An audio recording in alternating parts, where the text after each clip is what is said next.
Hey Internet, it's RJ. Welcome back. Thanks for tuning into the show today. Now, this episode is going to be the Sweet 16 round of our 2023 Credit Card Madness tournament. So in this episode, we will recap the qualifying round. We will show you all the matchups and, of course, take a preview of the bracket while telling you how to vote and what you can expect going forward through the rest of March. So, of course, if that sounds interesting to you, then go ahead, press the subscribe button, and let's get to work. Now, really quick here, in case this is your first time tuning in, Credit Card Madness is the channel's credit card tournament. It's very similar to March Madness, which is actually just kicking off in the NCAA, their basketball tournament. We do the same exact thing with credit cards, but this time around, it's basically like a fan vote. So the viewers at home get to vote on who's in, who's out, who gets to advance.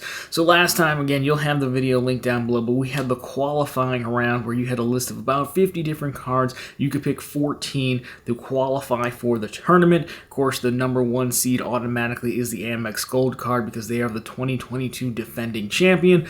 Winning should mean something. That's why they get a first round bye. And then the 16 seed will be the fan vote or the write-in wild card option, if you will. Of course, we will cover all that.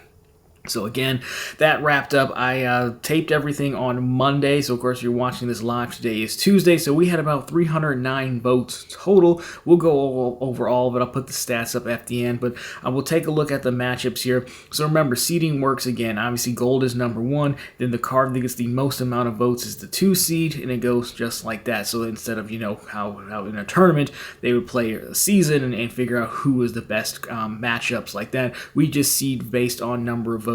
Again, determined by you guys at home. Of course, I have a vote as well. So again, let's take a look at the matchups. We're going to have 8 matchups against 16 teams, or 16 cards, Sweet 16 overall. Then we'll look at the bracket, I'll give you some stats, and then we'll talk about how to vote for the next round as we move towards the Elite 8. So getting into it here, the first matchup we have is the American Express Gold card. Our defending champion is the 1 seed. Versus the fan vote or the wild card, which is the American Express Blue Cash Everyday card, believe it or not. That comes in at our number 16. Again, we'll talk about that in a little bit. My matchup number 2, up and away by far. The Capital One Venture X is your number 2 seed. It's had 82.2% of the vote, or people voted for it, I should say, versus the number 15 seed, which is the Amex Blue Business Plus card, which 43% of folks voted for it. Now you have your next matchup, number 3, which is the Chase Freedom Flex at a number 3 seed. 74.8% of folks voted for this. Versus, believe it or not, the City Double Cash is a 14 seed at 44% of the vote. Next up, we have matchup number 4, which is the Chase Sapphire Preferred, coming in at 73.5% of the vote. And then we're going to have the Sapphire Reserve at number 13 seed, 44% of the vote. Yes, there was a little bit of a tie there, so I kind of just going to figured out who had the better matchup, what will be potentially more interesting. So that's how it broke out. But there was a little bit of a tie there. So number 5 matchup, the American Express Platinum card. This was the inaugural champion of 2021, down a little bit in the 5 seed, but a solid, respectable 71.5% of the vote against the Discover 8 Cash card at a 12 seed, 48.2% of the vote. Now we have next up is going to be number 6, or the matchup number 6, City Custom Cash, 71.5% of the vote versus Amex Hilton Aspire, 11 seed, 48.2% of the vote. Again, a little bit of a tie there, so I just kind of figured out who would be a more interesting matchup. So I decided to split up the cash back on travel, if you will. Now we have the number 7 matchup, which is going to be the Chase Freedom Unlimited, a card that was omitted from the survey last go-around, but that wrong has been corrected. They're coming in at 54.7% versus Capital One Saver, which is going to be a 10 seed with 50.8% of the vote. And then rounding out the matchups, we have matchup number 8, which is going to see the number 8 seed Chase Amazon Prime at 52.4% of the vote. I'm going against the Wells Fargo Built Rewards, a 9 seed at 51.5% of the vote. So there you have it. Those are your matchups. Now overall, again, I'll put the stats on here on the side for you if you want. You can see how it kind of panned out. It looks like your closest, you guys, the cards who just missed out on the Wells Fargo autograph and I think the City Premier, they were pretty close to getting in. After that, there's kind of a large fall off there. And honestly, I thought the autograph card would make a push. It is a really good card. City Premier is always, a little hit or miss depending on what kind of offer they're running. But overall, those are your matchups. Those are the stats. Now we talk talk about the wild card, the wild card is always funny. I do read them all. We had all sorts of things. Someone wrote in the Barclays You Promise card. Someone wrote in the WWE card. So I appreciate those. I myself wrote in the Huntington Business Voice. Now, there were, of course, some votes for cards that were already in the tournament. Like, I know the Hilton Aspire got some, but it was already in there in such a high seed that adding those votes to it wouldn't really have made a difference.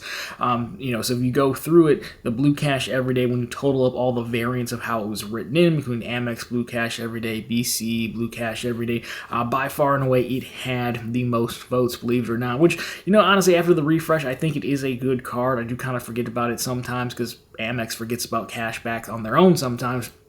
Other honorable mentions, the Amex, the Marriott Brilliant card was another one that folks would have wanted to see on the records as well. X1 got a few votes. But again, there's a lot of cards all over the place. Some of you guys don't read and were yelling at me for not putting the gold card in. I was like, the gold card is an automatic first round buy. You don't have to vote for it. So after you pare down that, again, the BCE is your write-in card. So overall, not a bad wild card by any means. So if we take a look at this full bracket here, then we'll talk about how to vote. I think this is a really interesting bracket to have, quite honestly. And I do think this is the best representation Cashback has had in our 3 years playing this. There are a lot of strong Cashback cards this go around.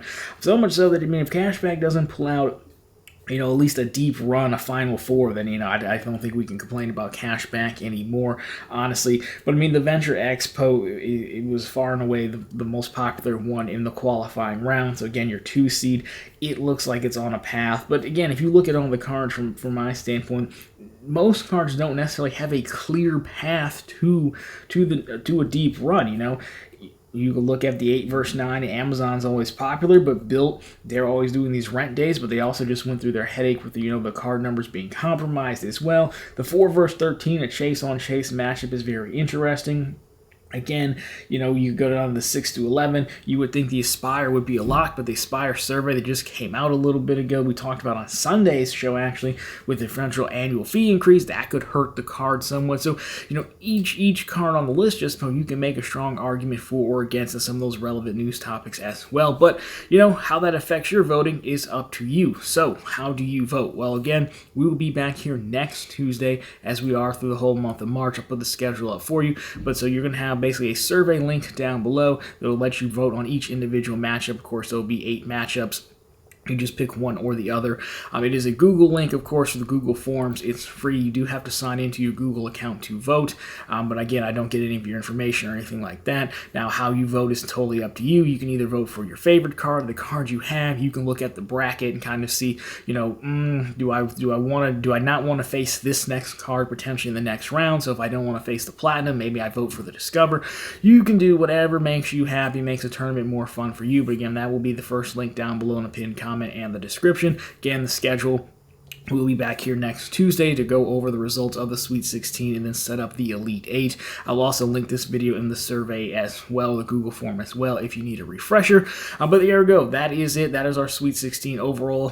309 votes total. That's a ton of votes. I appreciate everyone who did vote. This bracket looks pretty good. Of course, I will vote as well. I will refrain from saying how I will vote, not to influence anything until the next time, but I will reveal how I voted, of course. So anyways, guys, that is the Sweet 16. The tournament is off and running with a great powerhouse lineup of cards. So of course, if you liked this one, drop me a thumbs up down below. If you found it particularly interesting, consider subscribing to the channel because we are back here again every single Tuesday in March until we crown a champion. And of course, on here as Sundays as well with all the news you can use in the week that was in credit and finance. Question for you, as always, sound off down below. Yell at me for leaving out cards. There's always, someone mad their card just missed out on the bubble. I will take your complaints down below. Anyways, guys, that's going to do it for this one. As always, thank you so much for watching, and see you very soon in the next one.